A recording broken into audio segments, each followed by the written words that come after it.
মৌসুমী কিন্তু এদেশের জাতীয় কবি কাজী নজরুল ইসলামের উপরে কিন্তু মেহেন্দিগার বানিয়েছেন। পাওয়া উচিত ছিল, আমার স্ত্রী বলে কথা না, পাওয়া উচিত ছিল। আমার যদি বন্ধু হতো পাওয়া উচিত। আমি প্রশংসা করি, আপনি যদি আমার প্রশংসার সূত্রপাত ধরেন তাহলে আমি বলবো আমার চেয়ে আমার যারা সিনিয়র জুনিয়র যারা হিরো স্টার হিরো আছে সবাই আমার চেয়ে ভালো। আমি সবাইকেই প্রশংসা করছি। আজকে এই মুক্ত বাংলাদেশে মুক্ত এফডিসিতে যখন এই মুক্ত এফডিসিটাকে বলবো তখন কিন্তু প্রায় অলমোস্ট 80 to 90% শিল্পীর পরিচালক অনেক জায়গায় তাদের সিল পড়ে গেছে অনেকভাবে। সিল ছাড়া কিন্তু কেউই নাই। কিন্তু আমার মনে হয় যে কয়েকদিন আগে আমার ব্লগে একটা কথা আমি বলেছিলাম যে আমি ছেড়েছিলাম, আপনারা দেখেছেন কিনা জানি না, একটা ছবির বিষয়। তুমি বোধহয় বলছিলা, বলো তো প্রশ্নটা, বলো তো কি প্রশ্নটা?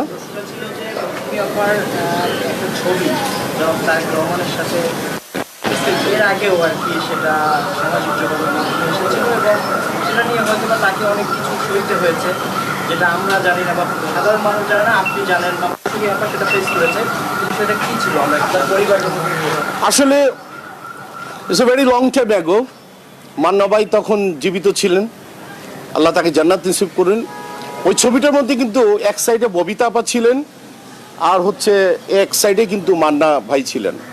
উনি আমার সিনিয়র প্লাস আমার বন্ধু মানুষ। দেন জুবাইদা ম্যাডাম এবং তারেক সাহেব একটা জায়গায় কবুতর উঠাবে, মৌসুমী ওখানে ছিলেন।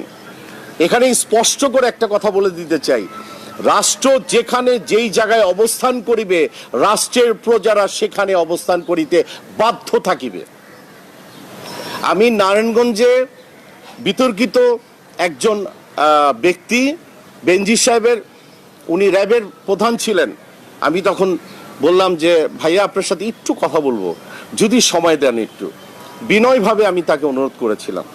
এই যে দেখুন, উনি আমাকে বলল যে এরকম একটা বিতর্কিত ছবি, তাকে তো অনেক কিছু অনেক জায়গায় নেওয়া হবে, অনেক জায়গায় প্রশ্নের হবে, আমাদের কাছে তো অনেক নির্দেশ আছে ওনার ব্যাপারে, এটা খুব বাজে সিচুয়েশন হয়ে যাবে। আমরা কিন্তু ভীতু ছিলাম, আমার পরিবার কিন্তু একটা ছবি। তখন আমি বেনজির ভাইকে বললাম যে আজকে কথাটা বললাম এই কারণে যে একটু আগে আপনার সাথে র্যাবের প্রধান হিসাবে আপনার সাথে একটা ছবি তুলেছি আমি আর মৌসুমী, এবং কয়েকজন শিল্পীও ছিলেন।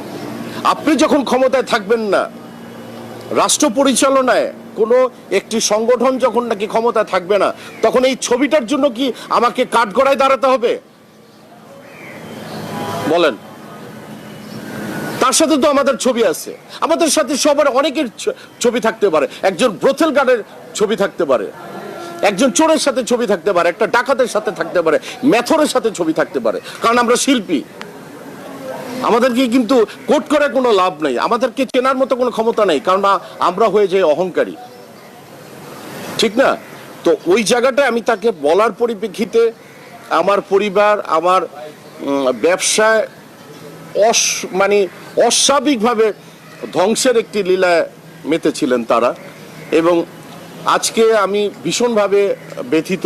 অনেক ছোট ছোট আমার ভাইরা আছে, সাংবাদিকরা আছে, ওরাও জানে কিন্তু আমার এই ব্যথিত হৃদয়। আজকে একটা সময় গিয়ে বাধ্য হয়েছে, হ্যাঁ মৌসুমী নমিনেশন চেয়েছে, 200% শিওর নমিনেশন চেয়েছে, কিন্তু এই কেন চেয়েছে আজকে আমি জাহির করার জন্য আমি আসি নাই। যা কিছু ভাবতে পারেন, যা কিছু আপনারা ভাবতে পারেন, কিন্তু কেন চেয়েছিল সে আল্লাহ সুবহানাহু ওয়া তাআলা জানে, আমরা জানি।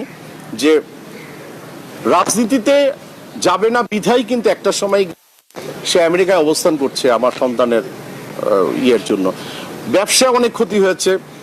এবং আপনারা জানেন কিছু শিল্পী সমিতির পোস্টে কিছু আছে, কিছু কুলাঙ্গার, তাদেরকে আমি কুলাঙ্গার বলবো, যারা নাকি শিল্পী সমিতির দুই একজন, আমি সবাইকে বলছি না, পার্টিকুলার দুই একজন, সেই কুলাঙ্গারদের কারণে আমার প্রথম নির্বাচনে আমি যখন শিল্পী সমিতির নির্বাচন করি, এই মমতাজুর রহমান আকবর ভাই এখনো বেঁচে আছে, শামসুল আলম বেঁচে আছে, খসরু বেঁচে আছে, সবাই বেঁচে আছে।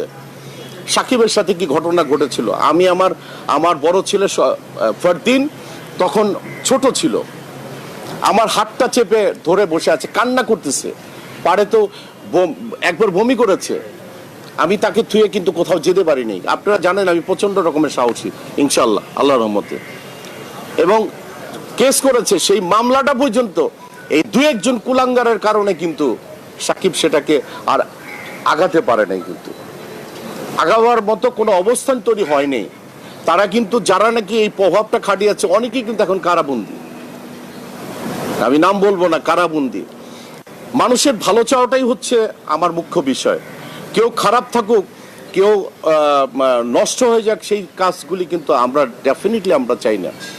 আমাদের মৌসুমী যখন শিল্পী সমিতি নির্বাচন করে তখনও কিন্তু যারা অনেকেই সাফাই গায়, যারা এখনো দুই একজন শিল্পী সমিতির পোস্টে আছে, তারা সাফাই গায়, তারাও তো আমাদের ক্যাবিনেট করতে দেয়নি। যাই হোক, আমি কিছুদিন আগেও আমি বলেছিলাম এই শিল্পী সমিতির সদস্য হিসাবে আর থাকতে চাই না, ভাল লাগে না। কারণ না যদি থাকি তা কেউ প্রশ্নও করবে না যে নির্বাচন করবেন কিনা, অমুক করবেন কিনা, তমুক করবেন কিনা। আমি আমার বন্ধু মিশার কাছেও আমি বলেছিলাম, মিশাকে না থাক, কোনো দরকার নেই, তোর রাগটা তোর কাছেই রাখ। মাঝে মধ্যে রাগটা করতেই পারি আমি মানবিক কারণে, কারণ এই চলচ্চিত্রের জন্য তো কম কিছু আমি করিনি। এই চলচ্চিত্র আমি যতটুকু করেছি তার চেয়ে বেশি কিন্তু এই চলচ্চিত্র আমার জন্য করেছে। আমি অত্যন্ত মধ্যম পরিবারের ঘরে একটা ছেলে। আমি হয়তো এই চলচ্চিত্রে না হলে ছোটখাটো একটা চাকরি করতাম, কারণ এমন না যে আমি সুপার কোনো গ্রাজুয়েশন কমপ্লিট করেছি। আমি অকপটে আমি স্বীকার করি।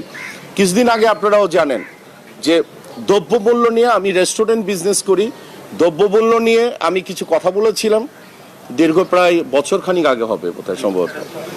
এই দ্রব্যমূল্য নিয়ে বলার কারণে আমাকে 2 থেকে 3 বার মিন্টো রোডে যেতে হয়েছে, কিন্তু আমি ওমর সানি কিন্তু বলছি যে আমি পোস্ট ডিলেট করব না। আপনারা কেউ প্রমাণ দিতে পারবেন যে আমার পোস্ট ডিলেট হয়েছিল? একজনও বলতে পারবেন না, একজনও বলতে পারবেন না। আমরা যারা সিনিয়র, আজকে যে বিষয়টা নিয়ে কথা হলো, আমরা কিন্তু ওই মানে ধ্যার করে 4-5টা ফুল গাড়ির মধ্যে অলওয়েজ রাখা, নিয়ে দাঁড়ায় থাকা, তাদেরকে রিকোয়েস্ট করে ভাই আমাদেরকে সেন্সার বোর্ডে নেন, আমাদেরকে জুরি বোর্ডে নেন, অমুক বোর্ডে নেন, সেই কাজটা আমরা করি না ভাই। একটু দূরে আছি, বিজনেস করছি, কিন্তু বাট আমার 21 তারিখে আমার ছোট একটা রেস্টুরেন্ট, আমাকে যখন বলা হয়েছে আমি তখন সবকিছু ক্যান্সেল করে দিয়ে কিন্তু এই চলচ্চিত্রের মানুষ হিসাবে আমি এড়াই যেতে পারিনি, আমি চলে আসছি। আজকে আমার মনের কথাগুলি আমি বললাম। আমার অনেক শিল্পীরা যারা, তাদের যে সব সিনিয়রদের কথা আমি এখন বলছি, তারা 21 পদক পায়নি এবং আজীবন সম্ভাবনা পায়নি, তাদের কথা বলছি। তাদের সমসাময়িক 2-1 শিল্পী তারা পেয়েছেন, কিন্তু তারা কিন্তু কোনোদিন প্রতিবাদ করেননি। আমি তো 90s-এর বেস, 90-এর বেস। আমি যদি 90 থেকে যদি এই বেসটাকে যদি একটা সময় গিয়ে যদি 5 বছর 10 বছর পরে যদি মানে আমি মনে করি যে এই ছেলেটার এই মেয়েটার 21 পদক পাওয়া দরকার, সেখানে কিন্তু অনেকেই কিন্তু ডিজার্ভ করবে। হয়তো আমি ডিজার্ভ করলাম না, তাতে আমার কিছু যায় আসে না। কিন্তু আপনারা যারা আছেন, আমি আমার মনের কথাগুলি, আমার পরিবারের কথাগুলি এখন বললাম। আমি চলচ্চিত্রের ভালো চাই এবং শেষ লগ্নে একটা খালি কথা বলতে চাই, ছবি বানালেই হবে না। ছবি বানাবার জন্য আগে একটা কথা ছিল যে মোটামুটি ভাবে একটা ছবি যদি ফ্লপও করে টাকাটা উঠে আসতো, কারণ 800-900 সিনেমা হল ছিল।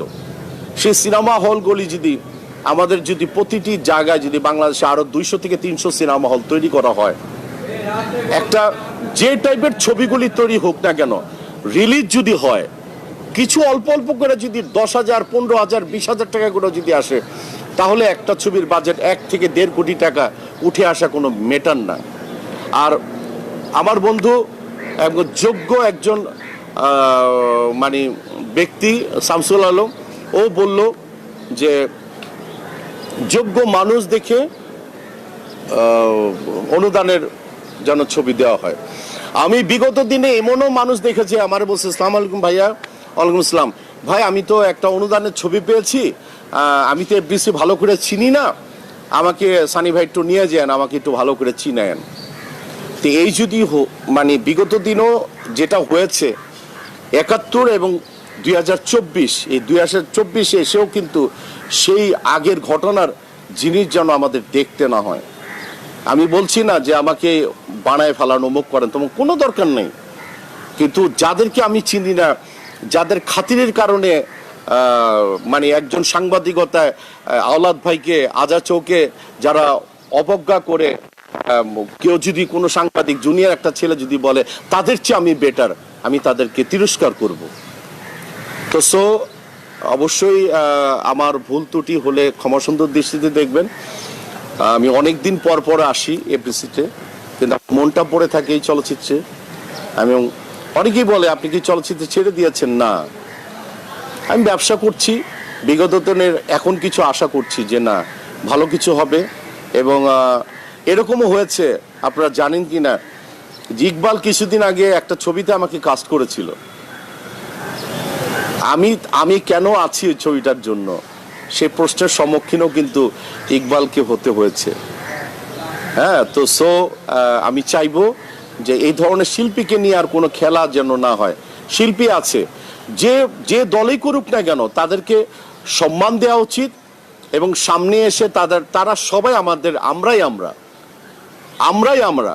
আমি কিন্তু ব্যথিত হই যাদেরকে নিয়ে কথা বলা হচ্ছে, তাদেরকে যে একটা ওয়েট সিচুয়েশনে ফেলা হচ্ছে, এতেও কিন্তু আমরা ব্যথিত হই, কারণ আমরা শিল্পী। আপনারা মনে করেন না যে এতে আমি খুশি হচ্ছি? নো, আমি খুশি হচ্ছি না। আমার কিন্তু মন পড়ে যে তুই কোথায় আছিস, আমার কিন্তু মন পড়ে তুই কোথায় আছিস, মনটা চায়, খবর নেওয়ার চেষ্টা করি, ঠিক আছে? তো যারা নাকি, আমি মনে করি সেন্সার বোর্ডের মতো একটি জায়গায়, জুরি বোর্ডের মতো জায়গায়, ববিতা আপা, তারপর চম্পা ম্যাডাম, যারা আছেন সিনিয়র, সুচান্দা আপা, এখন সময় এসছে তাদেরকে ঘর থেকে নিয়ে এসে বলতে হবে যে আপনারা কাজ করেন। আমার মনে হয় তারা কাজ করবে, যে তাদের আলোয় আলোকিত কিন্তু আমরা হব ইনশাল্লাহ। ভালো থাকবেন সবাই, আসসালামু আলাইকুম।